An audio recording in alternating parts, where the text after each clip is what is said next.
Welcome back to Stopping the Who. My name is Dave. Got my good friend and special guest, James Roguski, here again. James, how are you, sir? I'm doing great, Dave. Let's dive right in. We've got some mpox, monkeypox, moneypox information to share with folks.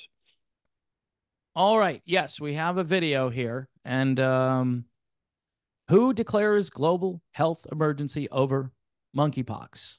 That's the video. And then you sent me another article. But you want to play this video and then we can talk about it as we play it? Yeah, if you've got something to say about anything they say, we'll just detour and talk about what they're trying to push on the world.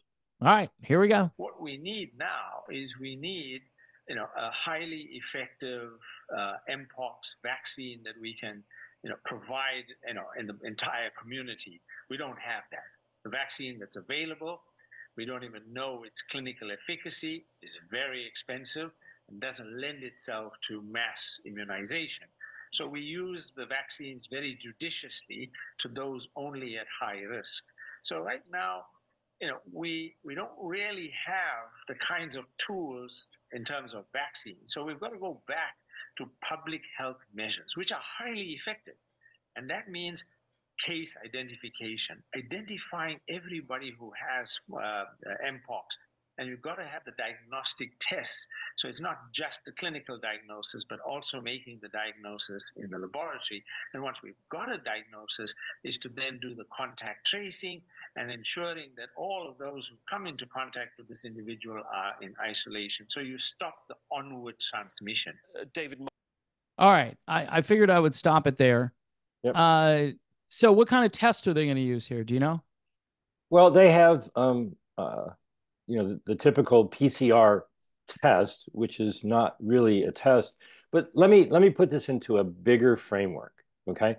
You know that I live in California. And so if you scroll down on this page just a little tiny bit, I think most people don't realize just how big nations in Africa are. Okay. Mhm. This is like a quarter the size of the continental United States, clearly bigger than Texas, 6 times the size of California. If you scroll down a little bit more, the next folks are going to mention a city called Goma, and it's right next to Rwanda and Burundi, which are not named on that map right there, the smaller countries, and Kenya and Uganda and so forth are off to the east. And so what they're about to mention, that city is very important. But if you also scroll down a little bit more, there's over 109 million people in the Democratic Republic of Congo, 3 times almost the number of people in California. And this demographic chart shows that they are making babies like crazy. Okay, the majority of the population is under 18. Right. And this is, if you look at nations like the United States or European countries, there's a lot more elderly people, and there might be like a bulge in the middle, with middle-aged people, but it actually in many countries gets smaller because birth rates are falling. Birth rates are sky high here in the Mhm. Democratic Republic of the Congo, and that's an issue because there's huge numbers of young children. Well, back in 2022, when they declared an mpox outbreak, they didn't really have big numbers in the Democratic Republic of Congo. It spread all around the world, United States, Europe, and so forth, in adult population that, in the homosexual community, men who have sex with men, and they're mixing up all of this data. And what they're trying to do is scare people with what's going on in the Congo and say, oh, look out, world, here it comes. So let's go back up and watch the video, and we'll see a little bit about what's really going on in the Democratic Republic of the Congo. Monkley, just to get your general impressions. Oh, I'm sorry, stop it. Oh, sorry. If You want me to go back? pay attention to the gentleman's name who's going to talk. That's all I could say. Oh, okay. The universe. Did we already see that? Well, he said the name, but pay attention to his name when they put it up on the screen. All right. All right. Here we go. Face dealing with your staff and with your colleagues, not just in your agency, I'm sure you're coordinating with many other agencies as well, about the problem of mpox right now. Just give us an overview of where the focal point is for your aid operation. Yeah, this is a crisis on top of a crisis, simply due to the fact that in Eastern DRC, there is a conflict that's been long-standing that has taken 2.5 million displaced people into camps. You talking about David Monkley? Is that what you're talking about? Yes. You know, the humor. The Is humor. Is he part of like is he overseeing the Monkley pox? I mean, what's going on here? You know, you just can't make this stuff up. You just gotta pay attention to it. David Monkley seems like a very good man. He does. I saw he works for World Vision. That's a good charity from what I remember. But anyway, they're probably getting money from someone. All right, let's roll. Around Goma in horrid conditions. So much of the work that we were doing was on really just basic food provision, some general cash support, protection services, really the basics. For this to come into these camps at this point is really horrific. It's a new crisis. And these camps, again, you have high numbers of malnourishment from children. You have high cases of abuse. These are really perfect conditions for the mpox epidemic to grow quickly. So it's a chief concern for us to do what we can now to really limit this as much as possible. This all adds to the trauma of not being able to have clean health facilities, clean water, clean food, and accessibility to medical care.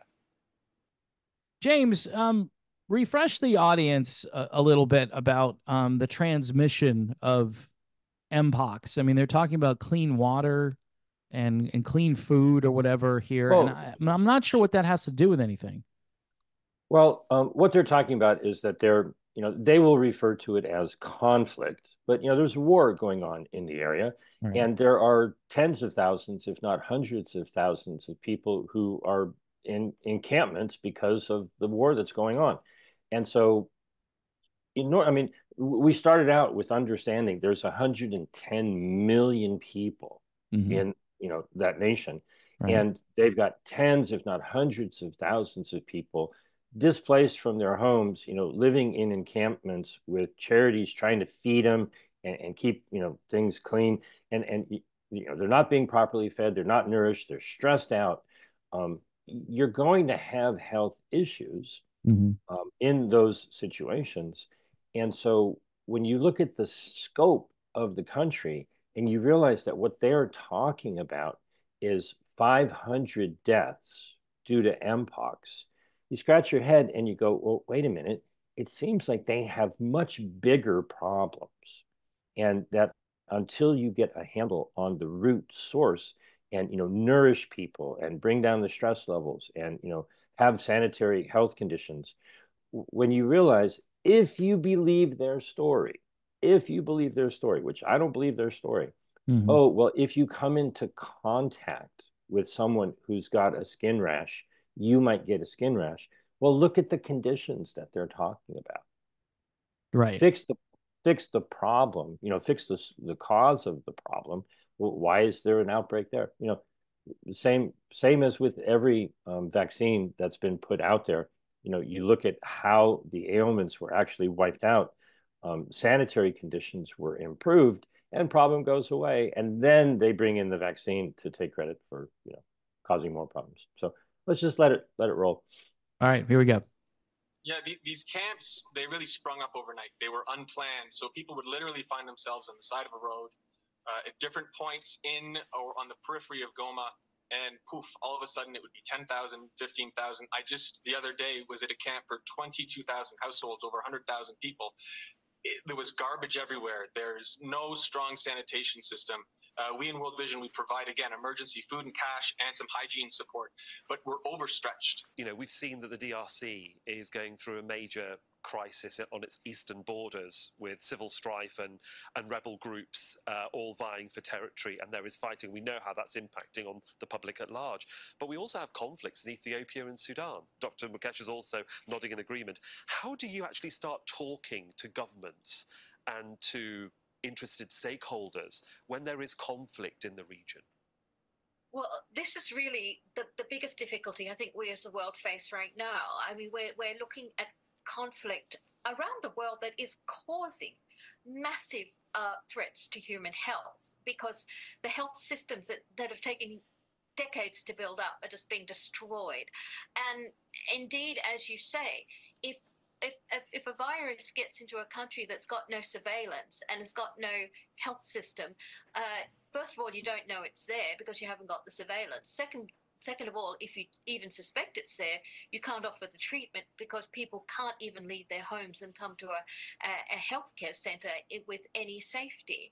And with the conflicts going on around the world, we are asking for trouble. We can be brilliant at public health, we can be brilliant at developing vaccines, and yet all of that is destroyed by conflict. Sounds like war is a bad idea, just throwing that in there. I'm not really sure what this conflict is about, but maybe you can.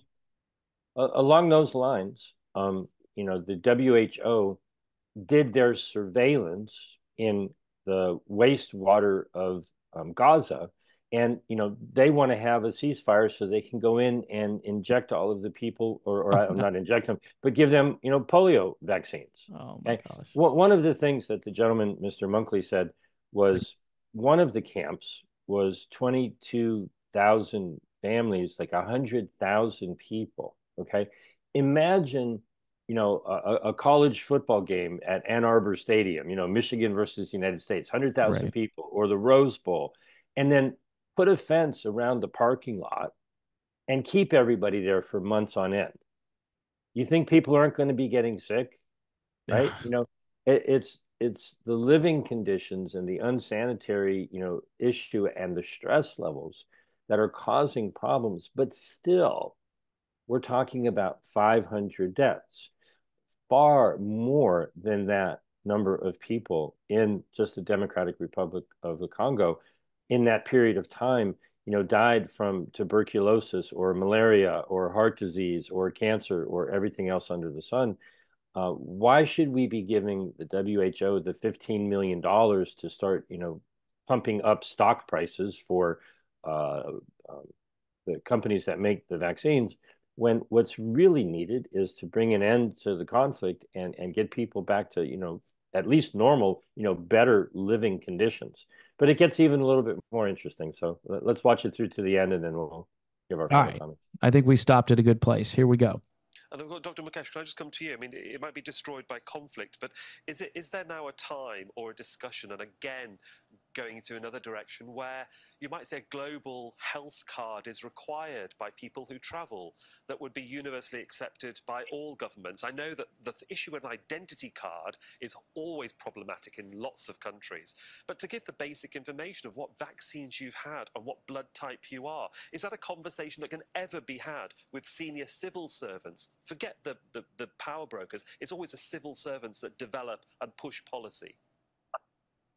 I think this is extremely important. I remember being in Lebanon and seeing the Syrian refugees coming across, and so many of them were the children, Syrian refugees, they were hyper-vaccinated. They were getting the polio vaccines and the other measles vaccines over and over again because they didn't have proper records, and doctors are trained not to believe anyone else, and they do things in a precautionary manner. Now, I think, and we have migratory populations even more in the north. How many? 12 million are displaced in Sudan, many of them as refugees. So we know that there are schemes going on in terms of digitally held records, which can be kept safely for populations in crisis. And it doesn't have to be populations crisis. So some kind of system under the framework of universal health coverage, which WHO is such a big champion of, so as to ensure that health records follow the people wherever they might be taken by a conflict, and they're accessible to decide the optimal care for them, whatever little access and care might be available to them. And yes, this is also very important to give agency to individuals caught up in conflicts and crises and are moving around. And of course, climate change is going to only make that worse.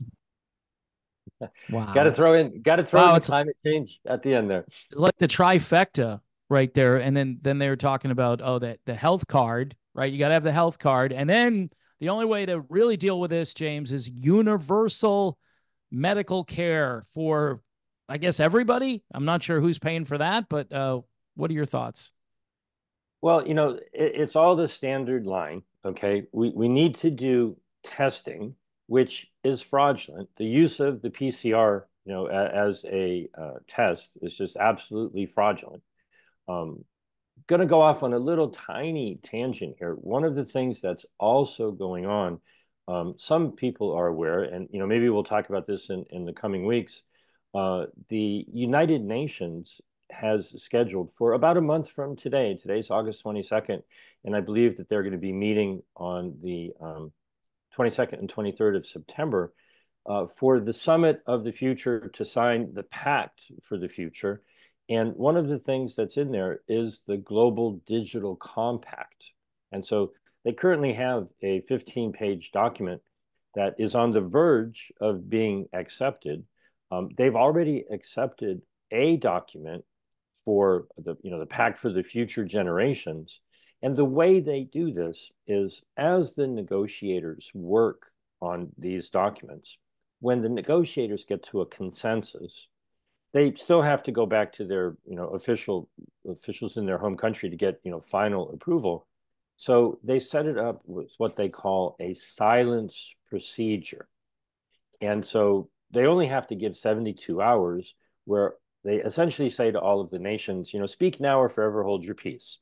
Your delegation, your negotiators have reached an agreement. And so, okay, we're going to send out a formal letter. Here's the document. If you got any objections, speak up or shut up. Well, one of the three documents for the Summit for the Future has already gone through the silence procedure. I think that the next one is likely to be the Digital Compact, which, they're all pushing for, digital IDs and vaccine passports and, all that sort of thing. So, I encourage people to pay attention to what's going on with the Summit for the Future and the Digital Compact and so forth. And the beginning of September, a little bit more than a week from now, they're going to have the next round of negotiations for the pandemic treaty, which did not die. They're still busy negotiating it. So, what they're really looking for behind all of this is investment so that nations like the Democratic Republic of Congo can build out their big pharma industry. They want them to be able to manufacture their own jabs and their own tests and their own drugs and all that. And when you look at it, on one hand, you've got warfare. He said, 12 million people in the Sudan were displaced. Yeah. Okay. Let's just take New York City and the surrounding area and move it somewhere else. Right, right. The people, that's not a small problem. I don't think the top priority is to make millions of PCR tests to see if those people are suffering from an ailment. That's what they did in Malawi. I think I've mentioned it with you before. They had an outbreak of cholera, and rather than, help with water purification and all that, the WHO sent 1.4 million PCR tests. Yeah. Like, I think if you've got cholera or, monkeypox, I think right? Spending money to turn a profit for your local testing company is not really of benefit. And so the WHO's, mission is way off course. And it seems like they're just a marketing and promotion arm for big pharma, testing, drugs, jabs, so forth and so on. And, maybe last but not least, now there's an outbreak or I should say case, but they do define an outbreak as a single case. Mm-hmm. So understand that if you hear the word used, oh, there was an outbreak in this, that, or the other country, that could just be one person who signed up for a test and they said they found something in Thailand. Right. So, apparently people travel from Africa to Thailand. And there's also been a case in the Philippines. But interestingly enough, the person in the Philippines had not done any traveling. So how did it magically pop up? Well, maybe it's a false positive. And so part of the problem is the diagnosis of this is based, a defined or a proven case. Oh, got a positive result on a fraudulent test. So I encourage everybody to go to pcrfraud.com. It's very simple to remember, I think, pcrfraud.com, because, this testing to tell you that you're sick, even if you don't have symptoms, you don't have any pox, you don't have a skin rash, you're not feeling bad, but, you were maybe near somebody who's not feeling well. They want to track and trace and test and isolate. This is what they're trying to do, in various situations. And so each nation will decide how they handle travelers. And when you're traveling to another country, you're at their mercy. So, be careful out there. Yeah. Well, again, useful information ahead of the curve, ahead of all the other independent media outlets. James Roguski, thanks again for being on here, sir. Thanks, Dave.